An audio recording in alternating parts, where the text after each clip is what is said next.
Bonjour à toutes et à tous, les années se suivent et se ressemblent chaque saison. Avant le Classico, on se pose la question et celle-ci n'échappe évidemment pas à la règle. Ce match entre les deux rivaux est-il encore attendu? Avec impatience, à quoi peut prétendre l'Olympique de Marseille d'André Villas-Boas pour qui cette rencontre n'a plus l'attrait des années passées, que les deux équipes n'évoluent pas sur la même planète, comprenez au même niveau et qu'il convient de se concentrer sur ses rivaux directs, à savoir Lille et Lyon, ça tombe bien. Ils arrivent juste après, mais prenons les choses dans l'ordre. On va déjà parler de ce Classico avec mes invités.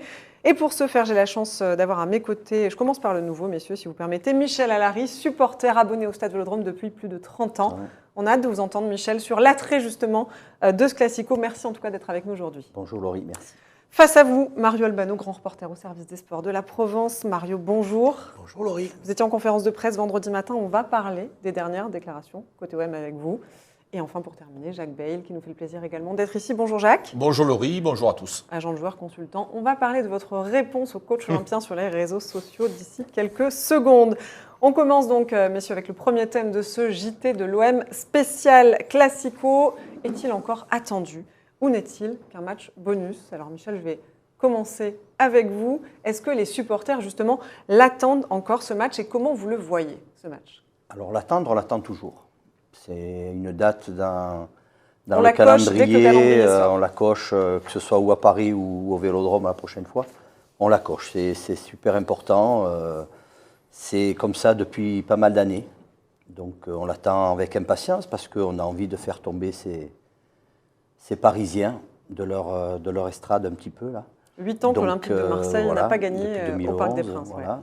Donc on espère toujours qu'à un moment donné, il y ait un déclic et que cette victoire arrive. Mario, vous étiez, je le disais, en conférence de presse vendredi matin. Qu'ont répondu Steve Mandanda et André Villas-Boas à cette question, justement? Est-ce qu'on l'attend, ce Classico? Est-ce que c'est un match bonus ou pas? Oui, enfin, André Villas-Boas est revenu sur ce qu'il avait dit dimanche.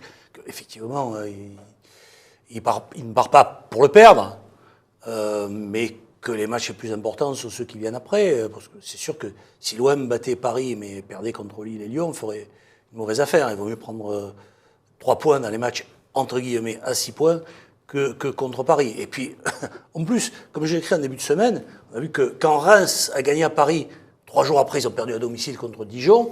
Donc, il serait bête de gagner à Paris et de perdre contre Lille. Mais bon, c'est ce qu'il en est. Les joueurs comme l'entraîneur, ils vont aller au Parc des Princes. Même si l'entraîneur a cherché à minimiser l'événement, s'il gagne, il ne minimisera pas la victoire. Bien sûr. Jacques, je me tourne vers vous. Du coup, vous n'avez pas apprécié les mots du coach olympien après la victoire contre Strasbourg. Mais je vais me faire l'avocat du diable. Il s'est voulu lucide aussi, André Villas-Boas. Lucide. J'entends parler tout le temps de stratégie. Quand il y avait la guerre, la stratégie, c'était fait pour battre l'ennemi. Personne ne savait, personne ne connaissait la stratégie. Là, tout le monde te dit c'est une stratégie de communication. Donc, ça ne sert absolument à rien. Vous êtes d'accord avec moi? Moi, ce que je veux dire par là, je suis d'accord à 99% avec le coach jusque-là. Ce que j'aurais voulu un discours sans être en disant on va leur marcher dessus, un discours un peu plus fédérateur. Parce que pour nous, Olympiens, Marseillais, eh ben c'est un rendez-vous important. Et j'en ai assez qu'on banalise cet événement. Parce que, qu'est-ce qu'on va faire maintenant? On va se battre contre Dijon, parce que l'année prochaine, si Nice fait un gros recrutement. J'entends bien, Jacques, mais s'il avait dû l'opposer, André Villas-Boas, on lui serait tombé dessus. Mais sans être opposé, ce que je te dis, Laurie, c'est que j'aurais aimé un discours un peu plus fédérateur. C'est pas besoin d'extrapoler. On a tous envie d'aller là-bas et d'avoir des chances. Si tu as une chance, c'est en étant à 130% de tes capacités. D'accord? Et pour être à 130% de tes capacités, ça passe déjà par un discours fédérateur modéré.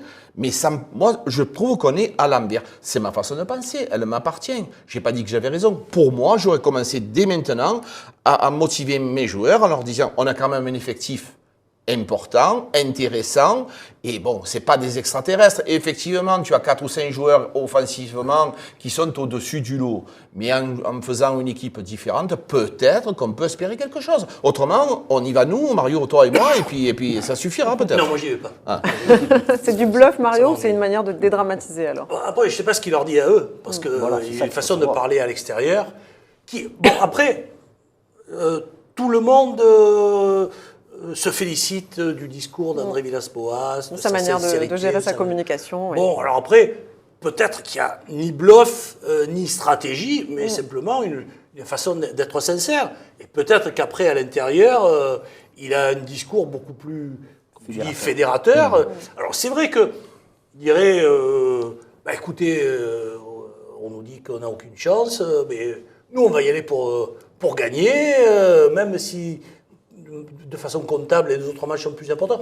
Peut-être qu'il aurait pu le dire d'une autre manière, mais après, après ce qui compte, c'est aussi la façon dont il parle à ses joueurs. Il peut leur dire, parce que bon, tu le sais très bien, hein, toi tu es là-dedans, tu sais très bien que parfois les entraîneurs disent une chose à l'extérieur, disent le contraire à l'intérieur, et ils disent bien à leurs joueurs que ce qu'ils ont dit à l'extérieur, c'était uniquement destiné aux médias. On le sait tous, on le sait tous. Après, ce qui compte, c'est la façon Mario, dont ça se passe avec ces joueurs. Ce que je veux dire, c'est que les fameuses expressions, il y a une chance sur 100. On va la jouer.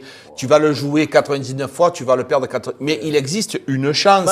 En Coupe de France, combien de petits ont battu des gros? Là où Guingamp a gagné à Paris, et pourquoi l'autre? Alors les gens, ils me disent, oui, mais contre Reims, ils ont gagné contre Paris Saint-Germain, mais contre nous, ça ne sera pas pareil. Certes, Rennes a battu le PSG aussi. Mais avec des discours, avec un truc de fédérateur pour pouvoir motiver mes joueurs. Alors attention, je n'ai pas dit que Villas-Boas était mauvais. Hein. Attention, loin de là ma pensée, parce que j'adore cet entraîneur. Sur ce sujet-là, j'ai Éric Dimeco qui a eu les mêmes propos que moi, je suis content parce que c'est mon idole. Et donc ça tombe bien. Donc je suis de l'avis d'Éric Dimeco. Michel, les supporters justement, quand on entend André Villas-Boas parler comme ça, tenir ce discours, est-ce qu'on est satisfait ou est-ce qu'on est frustré? Non, moi, à mon avis, on est satisfait. Je crois que devant la presse, il a sûrement un discours comme ça, et puis après en interne, oui, à mon avis, et puis en interne, il doit avoir un discours un peu plus violent, un peu plus fédérateur pour jouer. À mon avis, c'est de la com. Après, il y a une chose qu'il a dit tout à l'heure, hein, tu parles de com, il a dit, bon, moi ce que je veux, c'est gagner sur le terrain, c'est pas gagner la bataille de la com. Oui, tout à fait. Voilà, est-ce que les avant-matchs d'il y a quelques années ne vous manquent pas? Alexandre Jacquin, justement, demandait aux Olympiens tout à l'heure si voilà les petites piques qu'on s'envoyait d'un camp à l'autre, on pense notamment aux phrases de Pape Diouf, ça manque pas un peu? C'était tellement malsain, après, autour du stade. C'était tellement malsain et dangereux. Bon, alors maintenant, c'est réglé, il n'y a plus de supporters olympiens qui vont... Je veux dire, on en est... ce qui finalement va à l'encontre de la loi générale, parce qu'on interdit à des gens de se déplacer dans leur propre pays. C'est quand même assez fou. Hein, parfois, il y a des supporters allemands, turcs, anglais, italiens, qui sont autorisés à venir en France pour des matchs de Coupe d'Europe, et là, on interdit à des Français de se déplacer en France pour aller voir un match de football. Mais c'est vrai que moi j'ai souvent eu peur au Parc des Princes et ça a été tellement malsain à une certaine époque que maintenant on est tombé dans l'excès inverse. C'est un consensus mou et c'est dommage que ça manque un petit peu de pétillant. De piquant. Je pense qu'il y aura un peu plus de pétillant contre Lyon, mais j'ai bien peur aussi que là, au contraire, ce soit un petit peu trop malsain. Pourquoi alors du coup on est tombé dans cette espèce de côté un petit peu fade? Parce que les supporters ne vont pas à Paris. Oui, mais dans les préparations, je veux dire, il n'y a plus de petites piques entre présidents, entre entraîneurs, exactement, entre joueurs. Tu l'as dit, Laurie, c'est les présidents. C'est les présidents qui, à l'époque, n'étaient pas du tout les mêmes. Là, aujourd'hui, les présidents que nous avons de part et d'autre, ce sont des présidents qui s'expriment très rarement. Et donc, forcément, ça a une incidence sur ce fameux match. Et les entraîneurs, maintenant, aujourd'hui, même nos entraîneurs, ils minimisent l'événement. Et ben, tu te retrouves avec un match, bof, voilà, c'est OM, Paris Saint-Germain. Et pour moi, au fond de moi, très honnêtement, comme on disait tout à l'heure, c'est un match, dès qu'il arrive le calendrier, je regarde quand est-ce qu'il y a Paris et OM. Tout le monde fait ça. Et si tu le banalises, eh bien alors, c'est bon, arrêtons, on va en pyjama et puis on reste à la maison, c'est tout. Mais pourtant, les joueurs, eux, ils semblent quand même aborder ce match différemment. Il y a eu des déclarations des joueurs ces derniers jours, parce qu'ils savent l'importance que ça a encore pour les supporters. Moi, je ne m'attache pas aux déclarations, je m'en fous des déclarations. 90% de ce qui est dit, ce sont des mensonges. Donc, parce qu'on est dans le contrôle, si tu veux, maintenant, c'est ça? Ils peuvent dire ce qu'ils veulent, le contrôle, la com, donc ils peuvent dire ce qu'ils veulent. Ce qui compte, c'est ce qui se passe sur le terrain. Et j'en reviens à ce que disait Jacques tout à l'heure, sur le terrain, c'est pas une chance sur 100. Au départ, c'est 0-0. Oui. Et on a vu l'équipe de Mitchell, c'est quand même la pire saison de ces dernières années. Elle a fait peut-être l'un de ses meilleurs matchs à Paris. L'OM aurait pu gagner cette année-là. Donc, avec une équipe qui est meilleure aujourd'hui, pourquoi pas? Donc pourquoi pas? Et tous les discours avant, que ce soit des rodomontades, des roulements de biceps ou au contraire du consensus mou, tout ça pour moi, ça ne sert à rien. Ce qui compte, c'est ce qui va se passer sur le terrain. Donc vous êtes d'accord avec André Villas-Boas qui dit finalement faut pas en parler, il faut pas cogiter, il faut le jouer. Non, mais en parler, bien entendu qu'il faut en parler, ça intéresse les gens. Donc, mais après, je ne crois pas ce qui est dit. Voilà, D'accord. le truc c'est ça. Je ne crois pas ce qui est dit. Et là, si toutefois, tu perds 5-0 à Paris. Moi, je ne perdrai pas. L'OM En plus, je ne serai pas à Paris. L'OM perd 5-0, d'accord?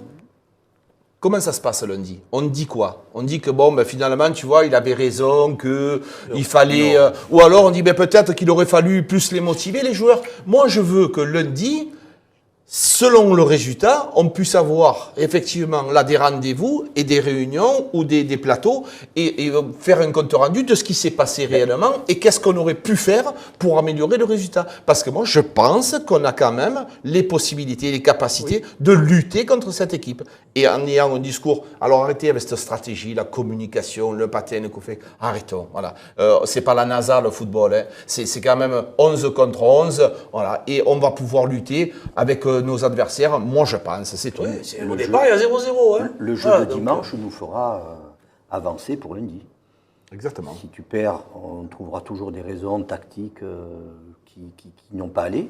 Si par contre tu fais un bon résultat, on dira que la com de Villas-Boas dans les vestiaires a bien marché. Voilà. Mais il faut à un moment donné sur le terrain mettre les ingrédients pour pouvoir gagner ce match.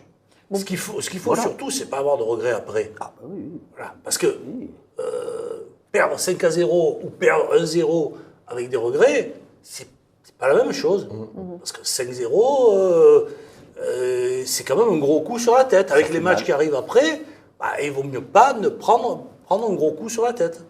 Bon messieurs, on en a terminé avec ce premier thème de notre JT de l'OM Et spécial. nous n'avons pas parlé du retour de Payet. Et nous n'avons pas parlé du retour de Payet que l'on abordera évidemment dans les prochains thèmes.